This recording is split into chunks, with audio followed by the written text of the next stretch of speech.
If you have not installed your virtual machine, you can just indicate.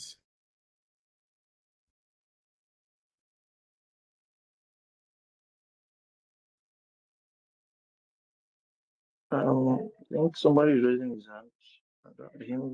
Yeah, just unmute your mic and talk. Unmute your mic and talk. Let's see, because my colleague was supposed to address that by now. But if you are still having any challenge, please just let me know. Just unmute your mic and talk.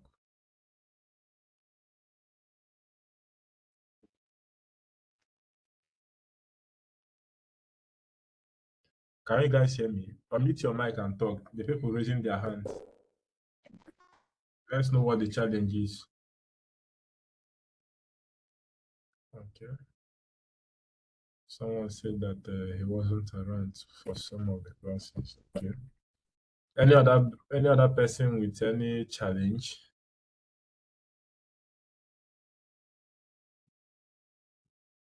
Or was it just the guy that said that he wasn't around? Any other person?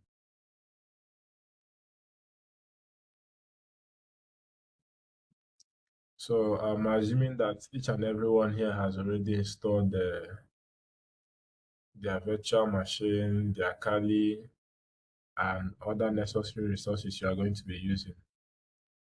Since you are not saying anything apart from Okikiola, if I pronounce that correctly, sorry.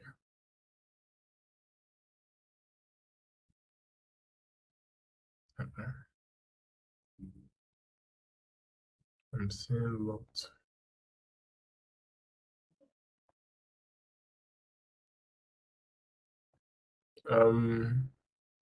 It's still been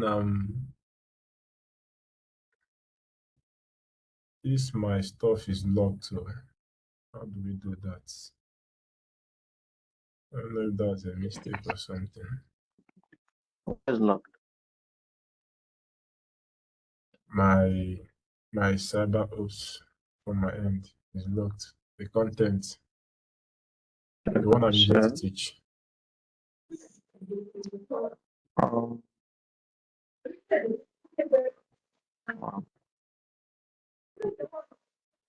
Okay, so it's fine. You said what?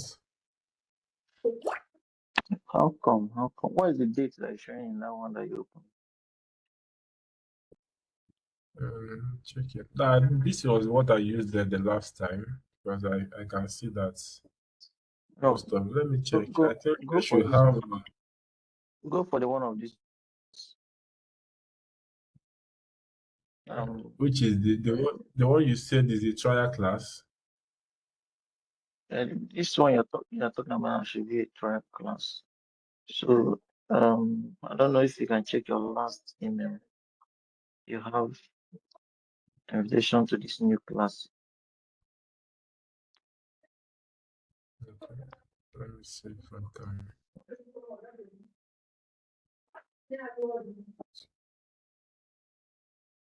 All right. So I believe the last on Tuesday or Wednesday, you guys had Linux overview, which is module 4, or have you guys gone past that by now? Please, if you were in the last class, tell me what did you guys did there in your last class? Let's talk. If you're in the last class.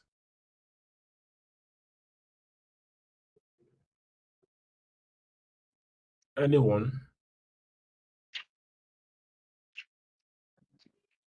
You guys should unmute your mic now.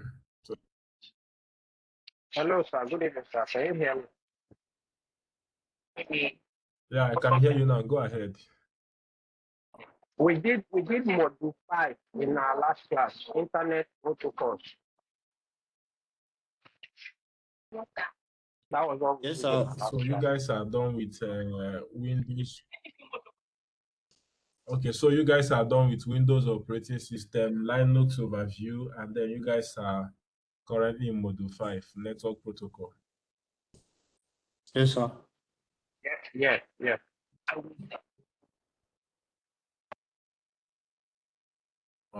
right. That's good. I hope you guys understood every bit of it. Very, very important. Network protocol is very, very important you understand it. I want to believe that you guys understand that.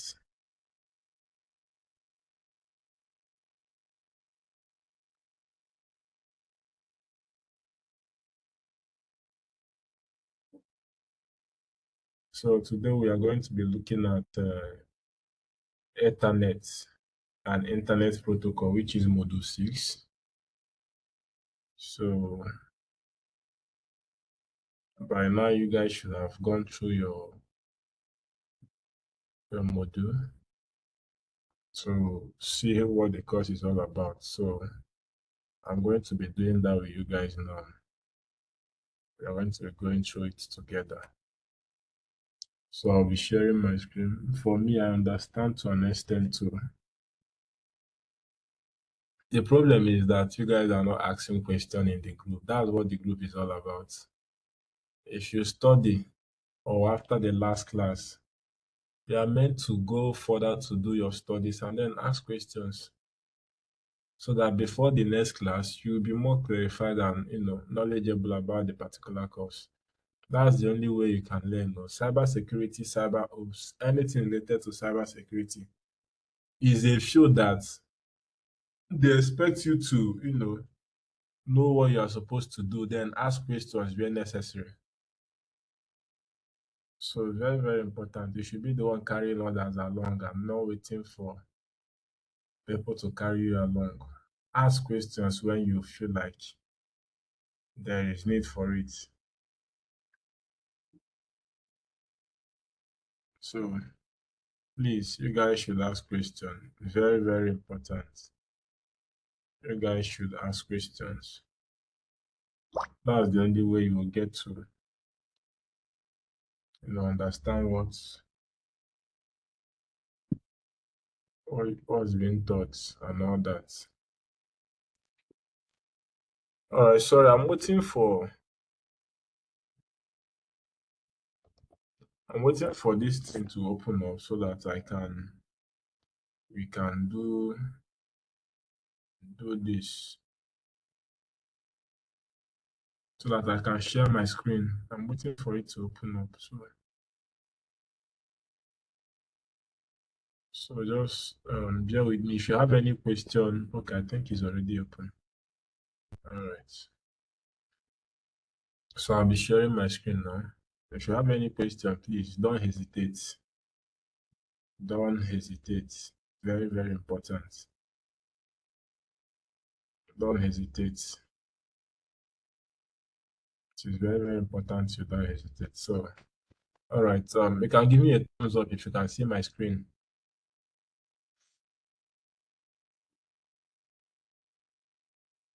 Can you see my screen? Okay, thank you.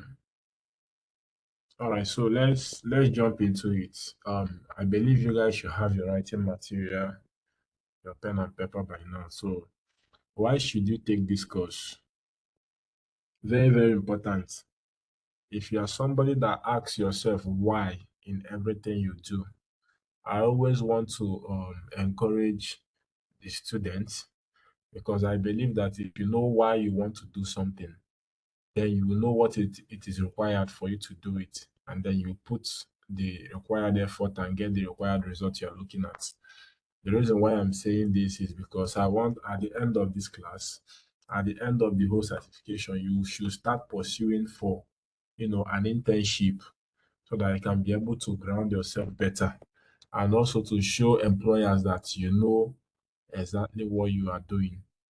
So how do devices know how to send and receive information? So a lot of people, a lot of times, people ask if you send message on WhatsApp, how do the other device even know? How does this communication, go about?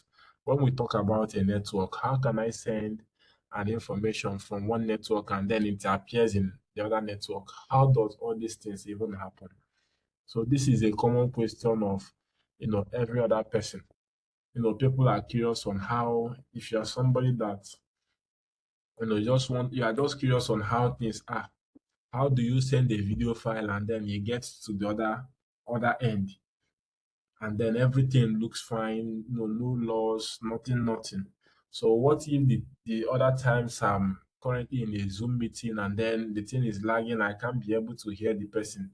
What actually happens? What's the difference? What is going on behind the scene? So these are the questions you should be able to ask. If you can ask yourself this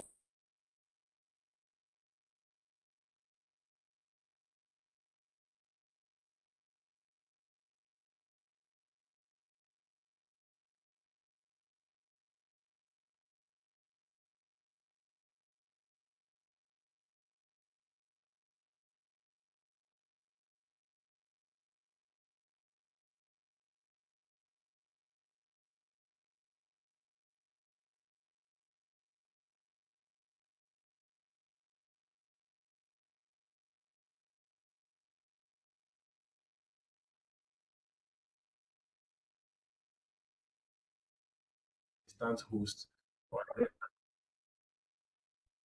So what we just read now is, boils down to what we said. You ask yourself questions.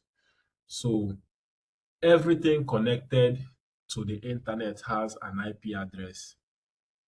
So let me bring it down to a layman understanding for people that are new into this field. So let's say, for instance, the house you are living in has a number. So the house you are living in the streets. Let's say Akudo Street. Then if you enter Akudo Street, then you can now use your number to locate your house. So that street that your house is located is called subnet mask. So when it comes to cybersecurity or networking, you can interpret it based on what you do in your day-to-day activities. You just have to find the right points to merge it together. So your address you place is called your subnet, and so it's more like your street, your area. But then when you come to your area, then you have a network. That your area, now let's say now you are staying in a two-story building or three-story building, or you are staying in a big estate. So that your estate is a network. But then when you enter the estate, you need to get to your house. So that's number 2, that is your house, is your IP address. So whenever a device is connected on the internet, it has an IP address. So that's the way you can be able to locate or pinpoint this particular person. So it's more like if a real service wants to deliver something to you, definitely the sender will have to, input your name, input your phone number, and then go to the park and locate a particular bus that is going to the destination you want to go to, and then hand it over to the courier partner for them to be able to route it out via that route, so I can get to you. And then when it gets to you, they will have to call you on phone, and you confirm that you are the actual person that owns the package, and then they release the package to you. So this is the same thing that happens when you send data, when you send a file to a friend, when you communicate with these things in your organizations. So these are the same things that happen. So when you send a file, you are not only sending a file, you are also sending the informations needed for these files to be able to be delivered at its destination. So you are imputing the IP address of the person, the destination IP address. It will carry your source IP address, it will carry your port, it will carry every other thing. And then there is what we also call you know, um, the ICMP. So it also carries, for instance, it has a fault. Maybe it didn't get to the destination. Just like courier service, they miss your luggage. They can be able to communicate or communicate to their own backend for them to be able to send the package again. So these are the things that happen when you send messages. So a lot of devices, a lot of endpoints, your laptop, your firewalls, everything, they all have an IP address. So, and they also generate a lot of logs, a lot of log files. They are being, situated in each and every of the devices. So these are the things you are going to be working with as a cyber ops engineer. So you are going to be working, you are going to be tracing IP addresses, you are going to be monitoring the incoming traffic, the outgoing traffic, things that are going on in each computer, all the log files and everything you know, uh, will be coming in. So you are going to be analyzing all those things just for you to be sure that everything is going as it should. So it is crucial for a cybersecurity analyst to know everything they can about Ethernet and IP addresses. Very, very important. It is very, very important you know this. Wait, did I stop sharing my screen? I was busy talking. Sorry. All right, so um sorry about that. So it is crucial that a cybersecurity analyst knows about Ethernet and IP addresses. So this module starts with a conversation of Ethernet technology, including an explanation of the layer 2 MAC sublayer and the Ethernet frame. So what we just talked about, the Ethernet frame, these are the things that makes up that joins together the IP addresses with the destination IP, the ports, and a whole lot of other things that joins together both the MAC address to ensure that your packet gets to its destination. So that's it. So by the end of this module, you are going to learn Ethernet and IP protocol, explain how the Ethernet and IP protocol supports network communication. So that's what we are going to be looking at. All right.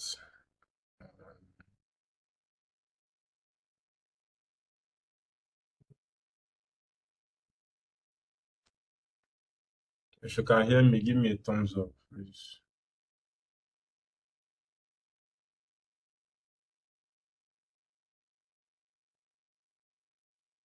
If you can hear me, give me a thumbs up.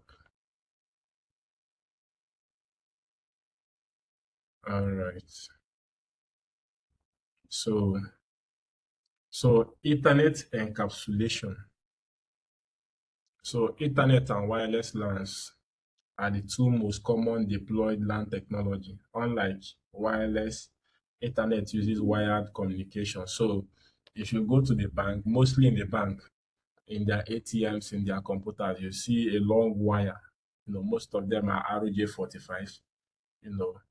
You have fiber optics, coaxial cable, fiber optics, MTN people, all these network providers use it a lot to, send informations or data because it's very, very fast. So Ethernet operates in the data link layer. So I believe when you guys learned about the network protocols, you guys talked about the data link layer, the physical layer, the network layer, and all that.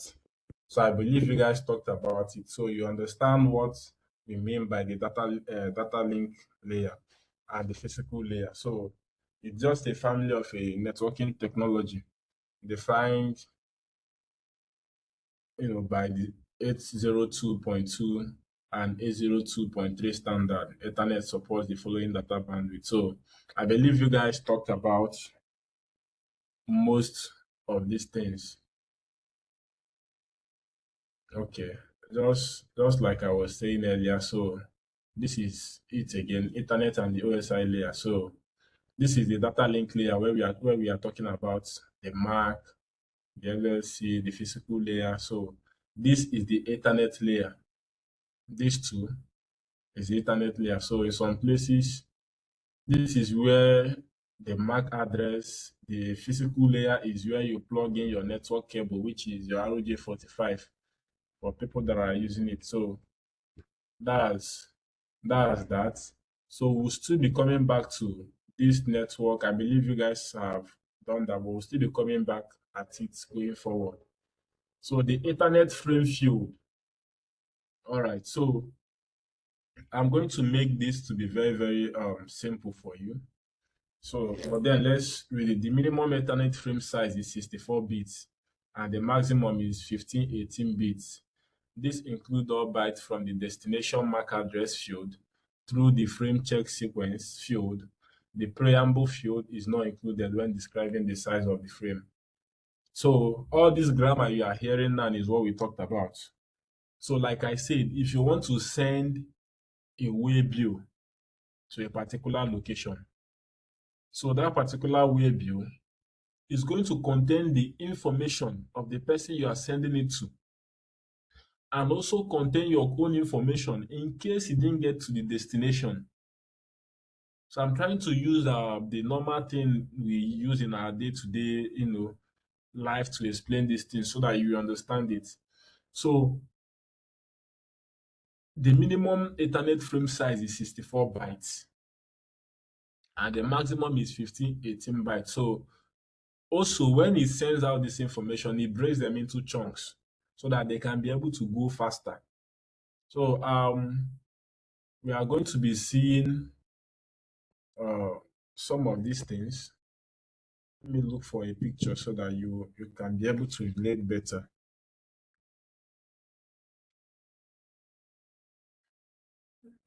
Internet frame.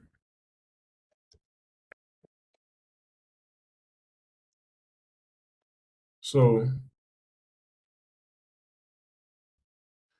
all right.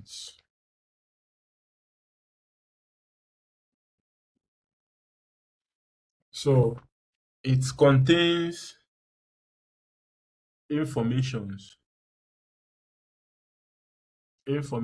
both your own information and the person you are sending it to, their own informations. It contains this both information so that they can be able to deliver it to the destination. And then as it journeys to its destination, it breaks down, in bits. You remove the unnecessary things, maybe more like after you have gotten to a particular bus stop, you know, you throw away the ones you have already passed that you don't need again until you get to the final destination and then present the data. You are not presenting the data with a whole lot of other things. So you are presenting the data now, but then when you are concealing the data, you are putting a lot of things. So let's say, for instance, you have already received your way bill, and in your way bill, they packed carton, they packed a lot of things so that the way bill doesn't get destroyed and all those stuffs. But then when you get your way bill, so you remove all those things and then takes the data. So that's how these things work when it comes to sending data to your friend. So you send the data, there's a lot of things that packs this data, and when it gets to the destination, it removes all those things and then delivers only the data. So that's okay. See what I was even looking at. So as you can see, the Ethernet frame field. So you have the 8 bytes, you have the 662, 462. So this is the actual data now. So it contains the higher byte. So this is the actual data. So these other ones are just like an addition. So this is the destination MAC address. This is more like your address that the courier service will deliver your goods or your package to. So you now have the source MAC address, your phone number, because then the driver has to have your phone number and also have your destination phone number, the address also. So then the type and the length. So the length of what you are sending. So I'm trying to use a courier service so that you understand it better. let's say you are sending something via a flight, you know that it's being measured in kg. So all these things, all this information will be documented for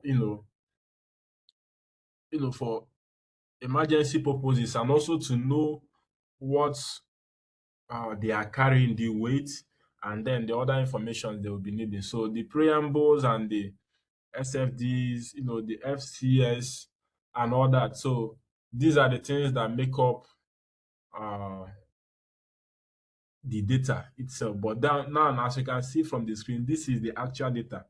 But these are the things that makes up the data so that you can be able to get to the destination.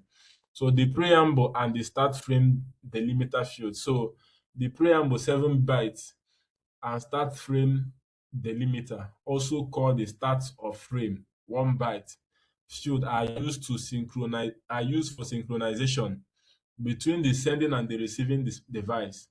These first 8 bytes of the frame are used to get the attention of the receiving node. Essentially, the first few bytes tells the receiver to get ready to receive a new.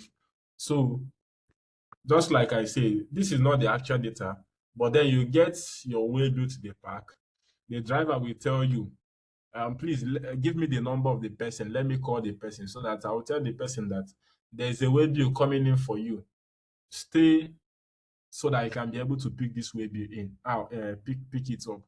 If you do not do this, if the driver do not do this, probably, or if the person doesn't know that they are sending a way bill to them, they might probably go out, and then when the way bill comes, there will be nowhere to pick it up. So when it comes to data that goes, when you want to send data, so these are the things that happen, that you don't see, they happen behind the scene. So it has to communicate. When you now want, all these things happen in split seconds. So you want to send the data, it first of all communicates that I'm about to send the data to you. So the first uh byte goes ahead to confirm. Just like I don't know if you guys did the three-way handshake. If you want to connect to a server via a website, so you have to complete the three-way handshake before. So the three-way handshake is simply the client side, which is your browser, will send to the server, are you available, to know if the server is down or not. Are you available? The server will respond, yes, I'm available. Send what you want to send. So it's now responding with an ACK sync. Then the browser will now say, will respond, okay, I'll be sending it now. So that's the three-way handshake before they can now establish a connection. So you go to your browser now and you type google.com. These things happen behind the scene, you don't know. But then as a cybersecurity person, as a cyber ops person, these are the things you should be aware of, because you'll be working. Yeah, very bad. Please, can we get the material after this? All right. I hope you guys can hear me. Sorry, I'm juggling between the slide and being here and all that. But I hope you guys can hear me. Can you see my screen? If you can see my screen, give me a thumbs up. All right, all right. So please, so as a cybersecurity person, these are the things you will now start paying attention to. You are no longer a regular user, so you know what goes on behind the scene. Okay, let me give you guys this example. I work as an engineer, both cybersecurity engineer and then as an ATM engineer. So we secure ATMs and all that. Before now, a lot of people, uh, me basically, before now, if you have worked in the bank also, so an average person that wants to withdraw will come to the ATM and withdraw. He doesn't know what goes on behind the scene. The thing just counts money and then they receive their money. So, but they don't know. But now, this is an average person. But then when you start learning, just like you are doing now, you don't understand that there is what we call on-us transaction, not on-us transaction. When you use another bank's ATM in another bank, ATM card in another bank, so it is called not on us transaction. If that transaction has an issue, there is a way it's being resolved. And then when you use your own bank ATM in your bank ATM card in your own bank ATM, so that is called on-us transaction. And then there's a lot of other terminologies, not just the terminologies alone. You know the working principles when an ATM is done, or when you want to perform a withdrawal or a transfer and the thing doesn't go through. You understand what happens behind the scene because now you're an engineer, and then you can be able, let's say for instance an ATM goes down or ATM is not performing transaction. Due to you're an engineer, you have studied this thing, you don't just know that ATM pays people money, you understand the principles of how this thing work, you know what goes on behind this, so you can be able to say, okay, this transaction is from the enter switch. The problem is from the enter switch. The problem is not even from the enter switch. It's not even a network problem. It is a hardware problem from the ATM itself. But then it will be showcasing as a network issue. Sometimes you go to the ATM and then it keeps rejecting the card. Some people will think, this ATM doesn't want to take my card. They say that the bank is rejecting my card. Most of the times it's not really a network or the bank's fault. It is probably from a hardware in the ATM that is in charge of, processing the transaction to connect to the enter switch. But then because an average person will come and but then for people that work behind the scene will just come and be like, oh, it's not from, just give us a minute. We'll go on, you think what is going on there, and then you rectify it and tell the person to try again. And the person withdraws their money and go. And then when it comes to the security aspect, the same thing. You see a particular your system now keeps shutting down, keeps having an issue. Then an average person will just be like, this system is giving me issues. They will carry it to the technician to work. But then if you're a cybersecurity person, just like as you are, what you will now do is, this system has been given this particular issue. With your knowledge and understanding that every system, every network device generates log of what happens to it or what it does, you go to the log file, go to Windows events, log management, and check. You see there, you see error, informational, error, critical. Then if you can be able to now, monitor and check the error history from the time that the thing happens, you can be able to know, okay, this is the actual thing that is causing this problem. So now you are no longer operating from a person that, just has a casual knowledge of how the system works. You are now operating from the realm of you understand what goes on behind the system to showcase what you are seeing. And that's what makes a difference. So let's continue. So you now have the destination MAC address. So this 6-bit field is the identifier for the intended recipient. Remember what we talked about? That if you want to send a waybill to someone, you don't just go to, so the person's address will be there. So MAC address is the person's address in this particular case. So this address is used by layer 2 to assist device in determining if a frame is addressed to them. So, when you are sending something over a network, so after going through the network, remember, let's take for instance, in the OSI model, you want to send something outside, you want to send something. So you put it goes through the data stage. From the data stage, it goes to the layer 2, layer 3, layer 4, layer 5, layer 6, and layer 7, which is the application layer when the thing displays as what you can see in your system now. So computers only understand zeros and one. So you are now wondering, how was he able to arrange what you are seeing on your screen now for it to be readable to you? So now it goes through those layers, and when it comes to the application layer, the browser renders it to what you can be able to see. And then when you want to send something like this, also a data in this form, it goes through the same process from the application layer, what you can be able to see. And then you want to send it to a file, let's say a document now. you want to send it to a friend, it starts from the application and starts going down to the physical layer and then converts it into zeros and one. And then when it gets to your friend's computer, it starts arranging it again from zeros and one to layer two, from layer two to layer three, as you know, till it gets to the application layer when your friend gets to see it visible. And these are the things that happen in a split seconds. In a split seconds. But then someone will be asking now, so how do you really understand these things? How do you, there are some softwares. Let me give you an instance like BumpSuite. BumpSuite, is an application or a software that you can use. Let's say, for instance, for educational purposes, though. Let's say, for instance, I want to access a shopping website, let's say like Temu now, and then I send my request. I want to check for vulnerabilities and see if I can be able to access this particular website. So when you send that request, so we have Bob Proxy. So do you know what it does?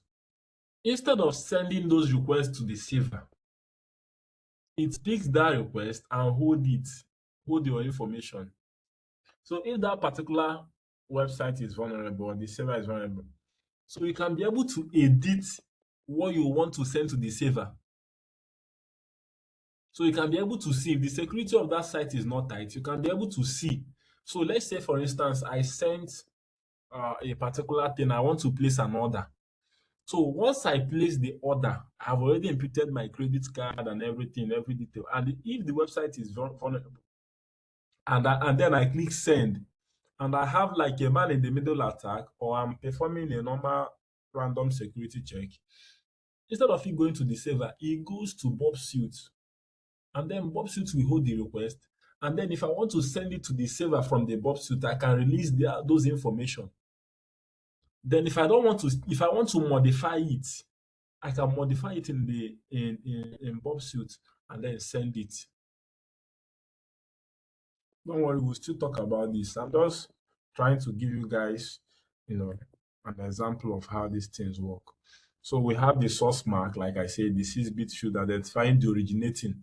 So that's why most of the times when something happens and you trace it and then you find an IP, there is always a source. Even when there is a cyber crime or if something happens, there is always a source because it will leave trace. So what the criminals usually do, they will try as much as possible to, delete and cover up the sources and all that. But then there is always a source where it is coming from. So the source MAC address. So you now have the length. So this 2-byte field identifies the upper layer protocol encapsulated in the Ethernet frame. Common values are in hexadecimal and and all that. So that's you may see this field referred to as the Ethernet type or length. So they are the length. So you have the data field, which is the actual data that we are talking about. So you have the frame check sequence field. So this field is very, very important. So in short, what it does is it detects for error. So if because I told you earlier that once you send it, it doesn't just send the whole data. So it breaks it in chunks so I can be able to go faster and then assign its numbers. When it gets to the destination, it arranges itself and then turns into a visible thing that you can see, a visible data. So this is in charge of detecting for errors in the frame. So it uses a cyclic redundance check. The sending device includes the result of a CRC, which is cyclic redundancy check, into the frame check sequence field. So if the calculation matches, no error occurred, and then so it just checks for error to ensure that what you sent is what the other opponent receives and all that. So we have the MAC address format. So I believe most of us should know this by now. So you have the decimal, the binary, the hexadecimal, you know, and all that. So you can also read it up. Please, if you have any questions, we might not be able to touch everything, but if you have any questions, during the day, after today, even this evening, drop it on the group, and I'll be very, very happy to attend to the questions. You want us to go deep, I'm very, very happy. So most of this, I'm just explaining all these things so that you will understand, the concepts. So when you are reading, you will not be confused. So, like an Internet MAC address is a 48-bit binary value expressed as 12 hexadecimal digits. So, from what you can see here, so decimal binary, so this is a hexadecimal. So, it actually means there are zero ones, alphabets. So, there are 4 bits per hexadecimal digit. So that's just it. You can read it up. So, different representations of MAC address you can see with dash, with colons. So if you go to your CMD, which is your uh, command line prompt in your Windows, and you type get Mac or ipconfig slash or ipconfig, whichever one that works. So you see your MAC address, you can compare it. You will know most of them are with columns. Most of them are with columns. So most of them are like this. Most of them, all of them. So that's it. So all data that travels on the network is encapsulated in Ethernet frame. A cybersecurity analyst should be able to interpret the Ethernet data that is captured by protocol analyzer and other tools. So these data they travel. You combine all these things and then they travel. So you use like softwares like Wireshark to be able to analyze, this data to see the format, and also most of the times we even use it to check if a data is uh, in plain text. When you send your credit card, you know whether it is encrypted and all those things. So even the bad guys also use it. Cyber criminals also use it to analyze, you know, protocols, the internet data, and all that. So that's it. So now we have IPv4. This is the popular one that everybody knows. The network layer OSI layer 3 provides service to allow end devices to exchange. Are we going to do penetration to do pen testing practical in this course? Pen testing. Well, probably we do some of the things. Let me just say it like that. Some of the things, not in depth. If you want in depth, I believe you can discuss with the admin in the group. So not in depth. This cyber ops is more like a defense, part of cybersecurity. But then you cannot defend what you don't know how to attack. So you have an idea of what goes on and all that, and a little of it. But then if you want in-depth penetration testing, so you can. Yeah, it's more like SOC. Yeah, yeah, Ebuka. It's more like SOC. Yeah. So, but then it also goes beyond just the SOC that you know. There are other things like the penetration testing thing. You will see a lot of practicals both on that side, but when it comes to the penetration testing, it will not be in depth, like I said. So it will focus more on the defensive aspect of it. So, but if you want a penetration testing, we got you covered. You can just talk with the admin maybe after this. But then you cannot do penetration testing without understanding this. That's the thing. This is the fundamental. This is the basics. You cannot do it. You cannot go anywhere. So this is like the basics. You have to. So let's continue, guys. So the network layer protocols we are talking about, as you can see. So layer 3 now is the network. So where you will find the Internet Protocol version 4, Internet Protocol version 6. So the version 4 is what each and everybody know, but then that one is getting exhausted by it is already exhausted. We have already exhausted. So that's why IPv6 is being introduced, to be able to cover up the deficiencies of IP addresses and all that. So you can read up.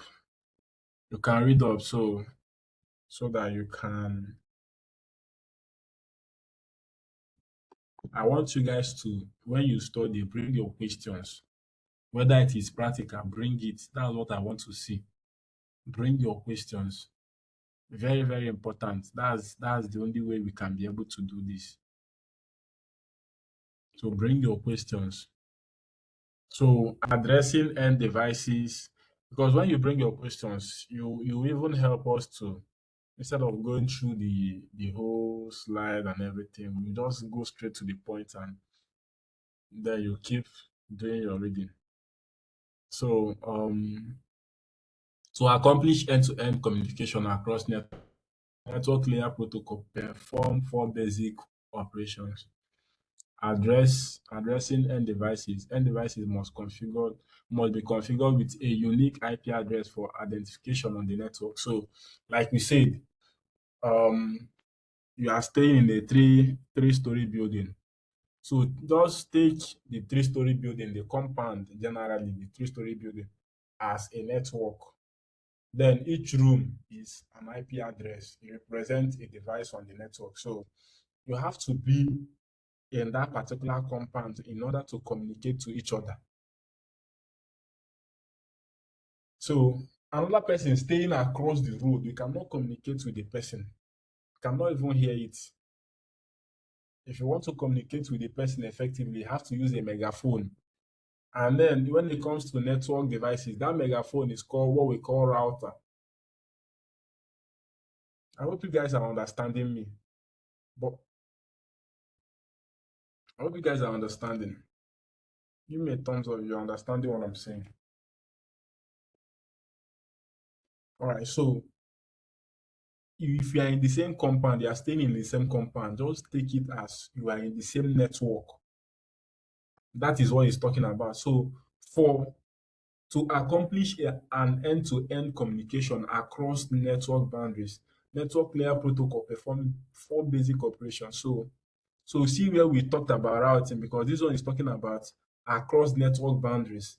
But then if you want to communicate, you cannot communicate to a device that is outside your network unless you are introducing, routing into it.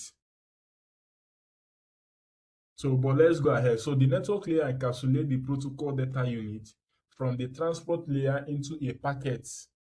The encapsulation process adds IP header information such as IP address of the source, sending, and destination receiving host. So this is also the same thing we are talking about. So when you go to do your web view, or you are the one or they are the one, so they have to package it very, very well. So they will put the destination IP, they put your own IP. So make sure that everything needed for this package to get to its destination without any issues are there. So they put all these things in place. So the encapsulation process is performed by the source of the IP address. So you that is sending the web will be the one to package it, because you know where it's going to.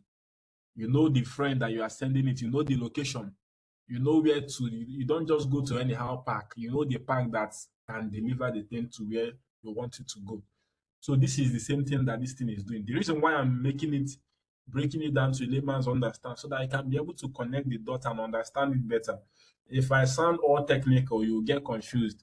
I know some persons are new into this, while other people have already, done many courses and already familiar with it.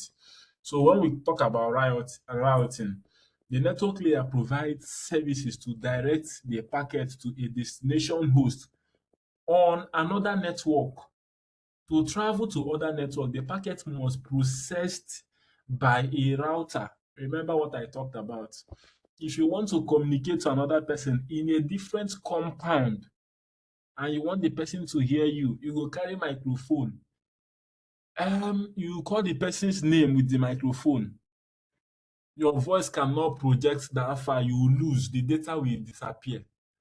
The person will not hear you. So that's what we are talking about. So what a router does, the simple um, thing that a router does is to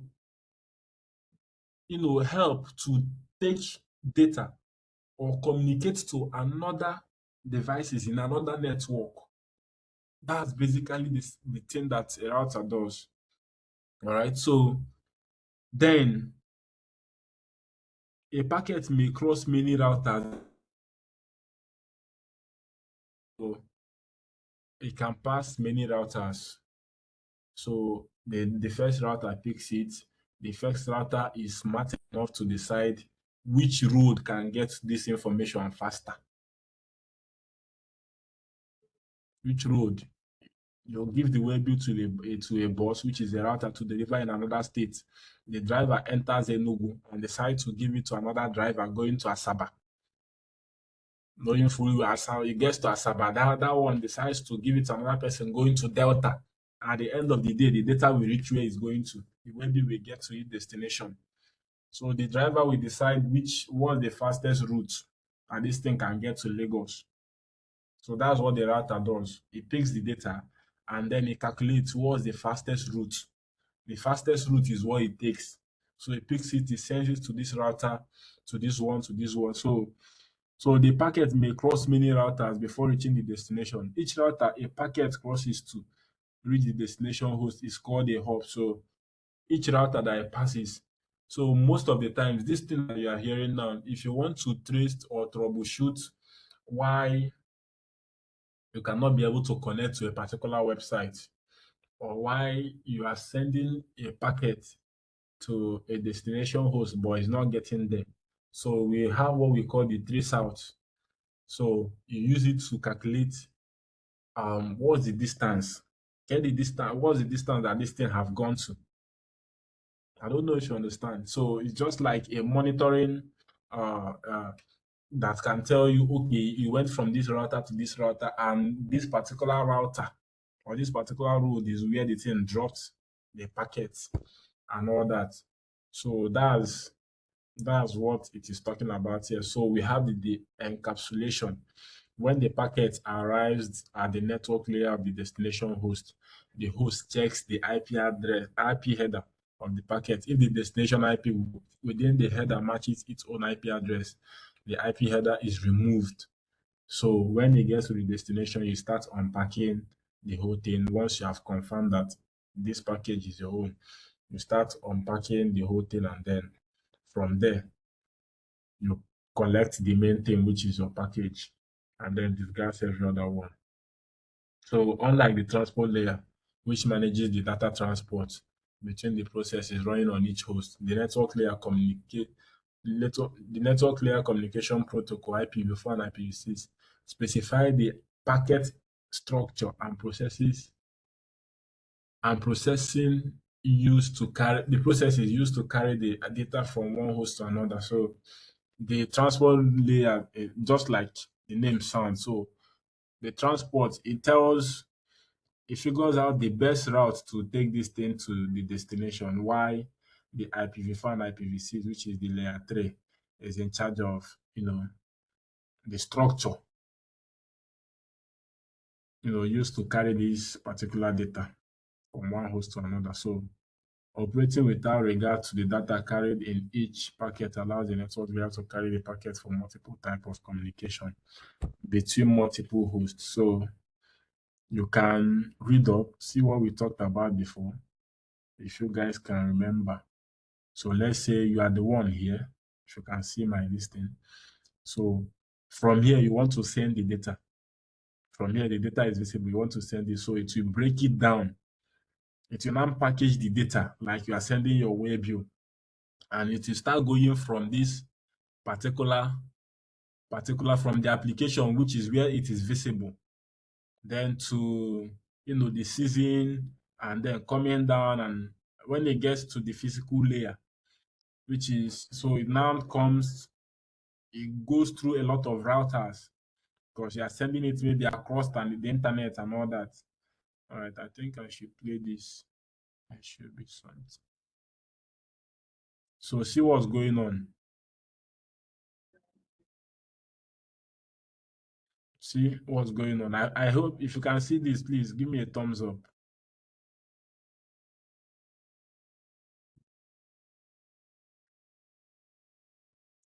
Can you see what's going on?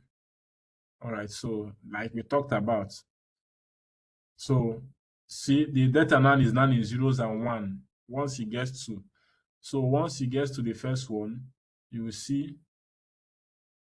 So now it's receiving the data now. So it's breaking off. The encapsulation is happening in each stage. So it's throwing off all those things. And then when it gets here, it turns to the data itself. So that's what happens. And reverse is the case when it is coming from here to here too. So that's that. So you have the IP encapsulation. IP encapsulate the transport layer, the layer just above the network layer, segments or other data by adding IP header. The IP header is used to deliver the packets to the destination host. So this is the same thing we are talking about. So this is you adding the necessary information, the IP address, the whole thing. So this is now the stage, each stage. So the first stage, this is the data. So this is the IP address, IP header that contains the IP address of, the destination host where uh, you want it to go. So you put it together there, and then it keeps adding all these things until everything it needs to send the data has been added. So here you have the characteristics of IP. Please read this one up. I want you to read it up. Then come and ask me questions on that.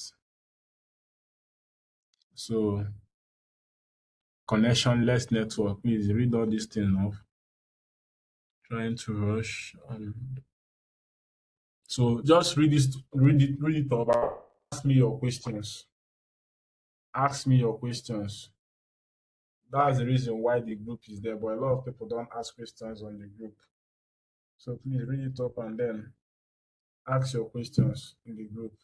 I would be very, very happy to answer them. So you have the network IP addressing basics, network and host portion. So this is the same thing we are talking about. So the IP address, in every IP address, you have the network portion and the host portion.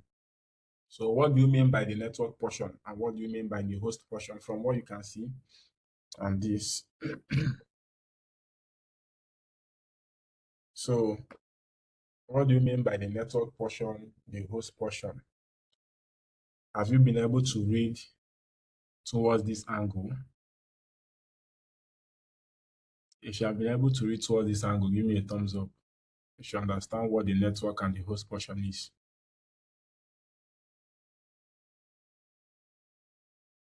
You guys have not gone through the module 6.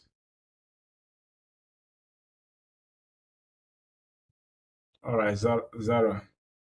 Oh yeah, Zara, come and unmute and tell us what you understand by the host portion and the network portion.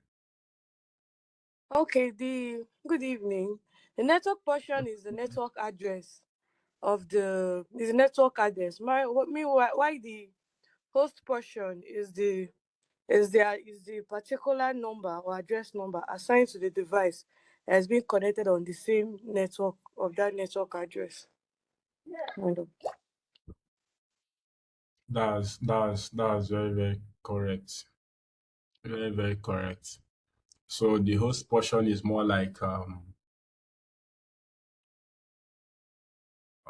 the house address you're talking about, so the compound, and the network portion is all the available rooms that can be assigned to a device and all that.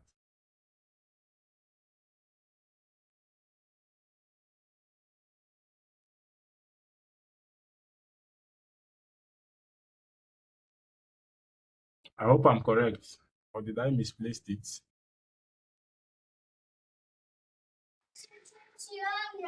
You mean me? Sorry. No. You are correct in what you said.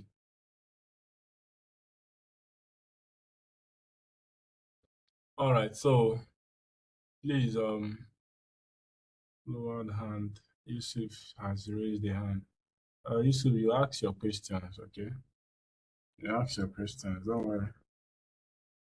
So most of these things are already here.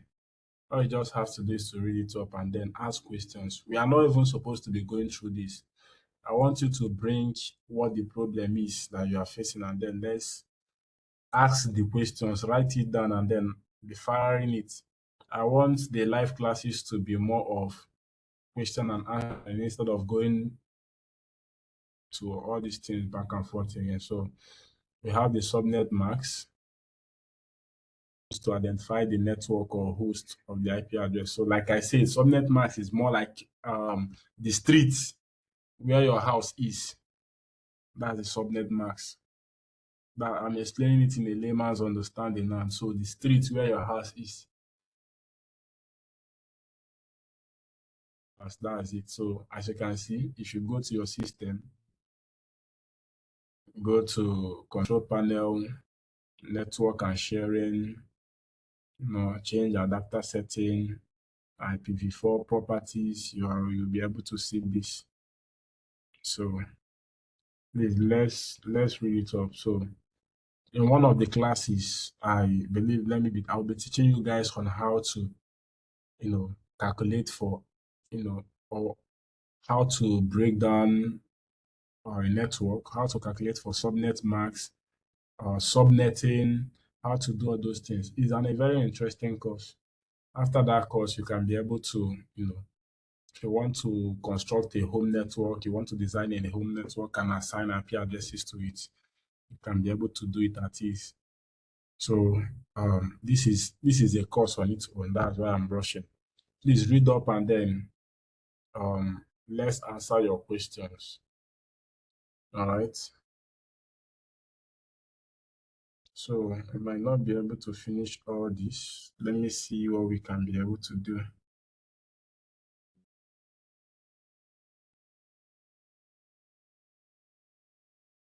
So we have the default gateway.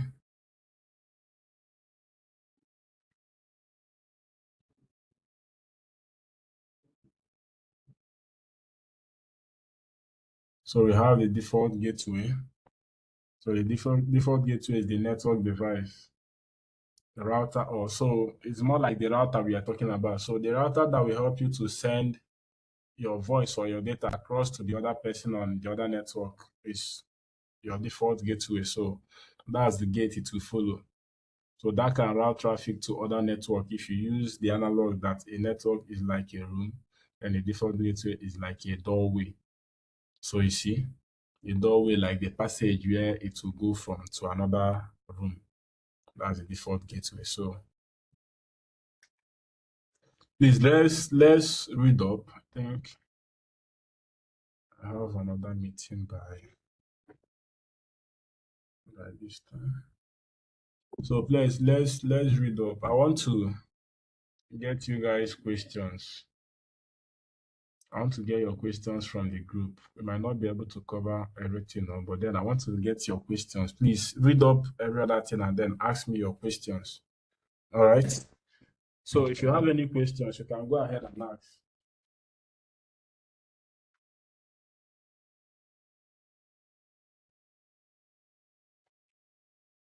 Just unmute your mic and ask your question.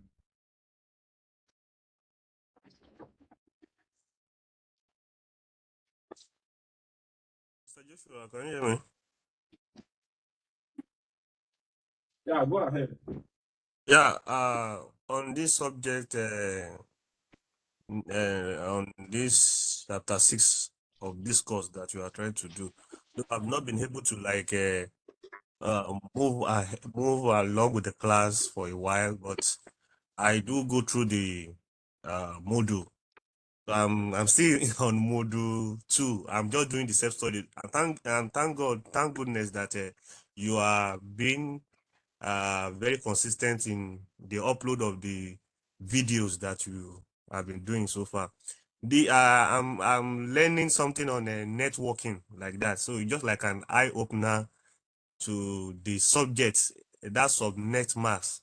You know that you asked the question that Zara append to it, that the network and the host portion. So you know all the not that per network now, they normally count it in bits like octet, like that. So I just want you, maybe towards next class, if I read through it very properly, I'll be able to like ask my question, because the counting, not that is measured in zeros and one, the counting and the pattern of arrangement per host is what is getting me confused. So maybe towards the next class, I'll be able to ask my concrete question as touching that. But that particular topic, subnetting, is what is giving me issues. Thank you, sir.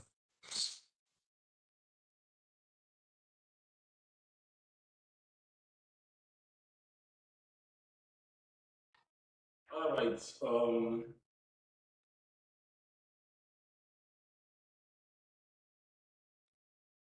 Good evening, That sir. was Please. not. Yeah, good evening. Okay, please. First of all, I'd like to appreciate you for the class. Please, I want to be clarified because I feel like a networking course like this is supposed to be more of practical and not theory, because we are doing much of theory in today's class. So I want to know, how do we practicalize this as a cybersecurity analyst? How does this play out in practical terms? Yes, we know the wordings, we know the IPv4. How do we see it in practical terms? How do we demonstrate it, sir? Thank you. All right, then let me first answer the question of the first question. So we are going to have a separate class.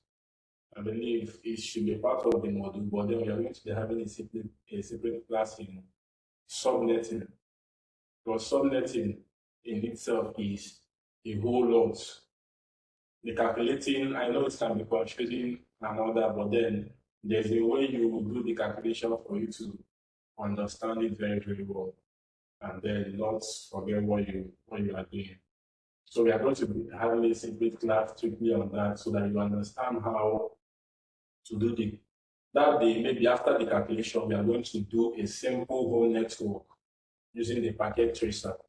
So I'm also answering the second person's question now. So we are going to do a simple home network using the packet tracer, and then we assign IP addresses to these home endpoint devices that will be on the network, and you see how you are able to turn on your router, turn on these devices, test for connectivity, and all that. So, but first, before you go to practical, you have to have an understanding of the theory.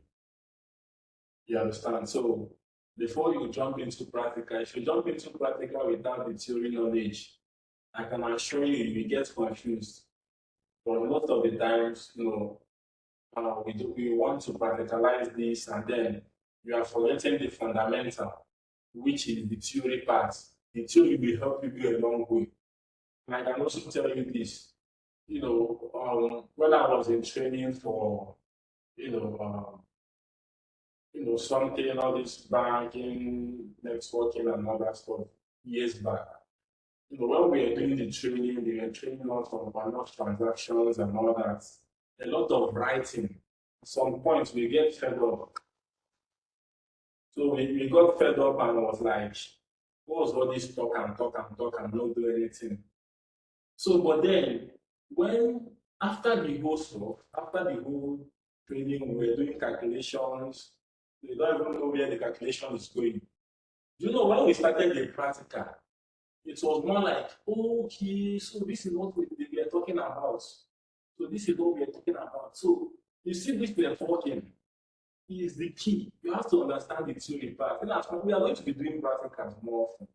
Personally, for me, I'm going to be taking you guys on, one of the projects I did with the last set. There was a guy in the last set. So the guy wanted to do his sideways internship, so he did it with us. And then one of the things I did was he designed a school network, a university school network with a lot of departments, computers, and all that using a packet tracer.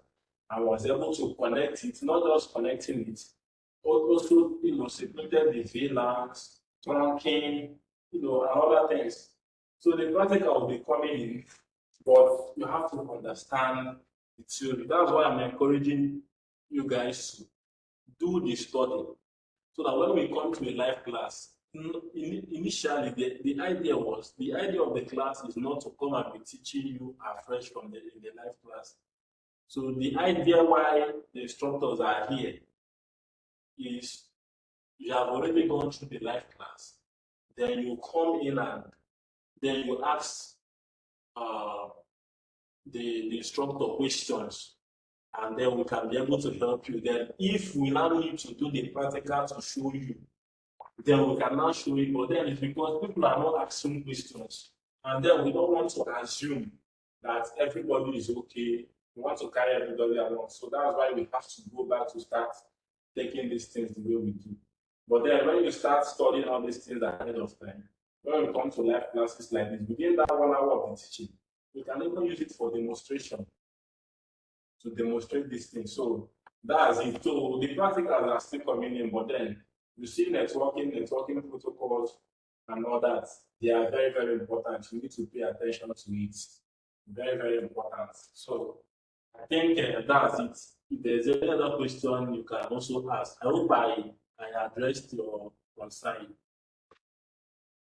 Please, I have a question. Yeah, go ahead.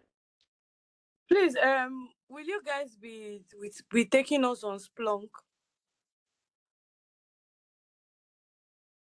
Like Splunk is a SIM tool, right? So will you guys teach us about it?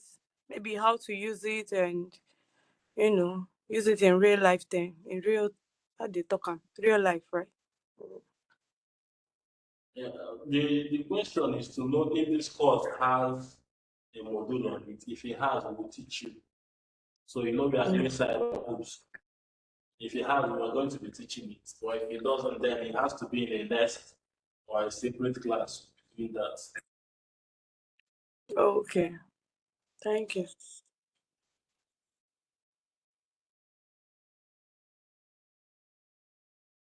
Any other question? Good evening, sir. Hello, sir. Yeah, go ahead. Good evening. My question is this: how do we resolve issue with the SS request or a jam on a HTTP?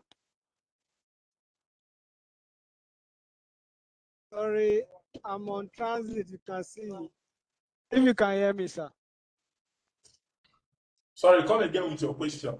I say, how do we resolve issue with SS requests or a jam on a HTTP? On a HTTP request.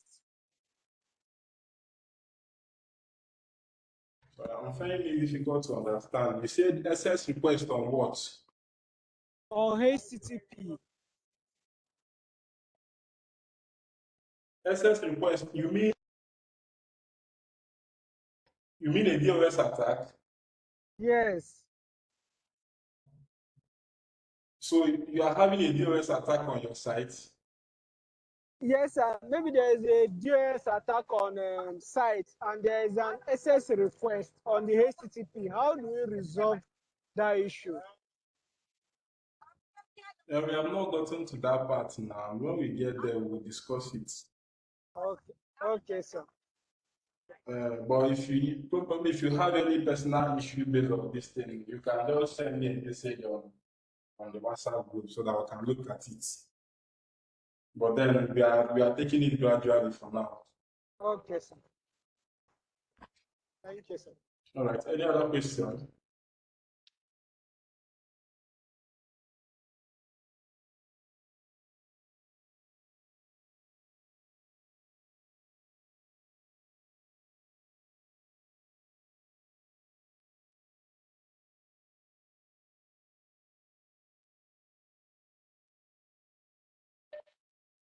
I believe you have done Any other justice to question? those questions. Sir, I believe you have done justice to those questions being asked. The onus now lies on us to go through the module and read it rigorously so that when we have any difficulties, we can come by and ask you questions in the next class.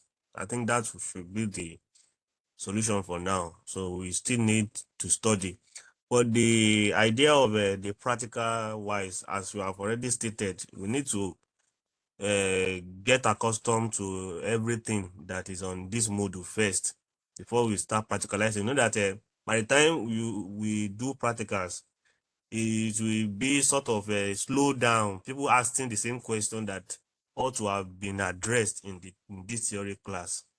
That's just the my own take as touching that. We thank you for this platform and thank you for opening our eyes to some things in cyber hubs world. Thank you so much. We so appreciate you. Thank you. Yeah. All right, thank you, Victor. Like Victor said, you know, when the practical class starts and then you missed anything on the theory part, it will be very difficult for you to, these are the issues we normally see. We have these issues all the time, whereby you want to do practical, neglecting the theory, not knowing the theory is the foundation that you need to have, a good understanding once you start having the practicals. Very, very important. So please, I want to encourage you guys. If you guys can be able to use the week, maximize the day, and I want to say this: cybersecurity. If you check, or if you go and set up in Indeed or Glassdoor or LinkedIn, or whichever job site you want to set up, there is a lot of, as of 2025 or so, the US recorded about 250,000 openings in cybersecurity, and most of them are SOC, because then every company wants to defend their this thing.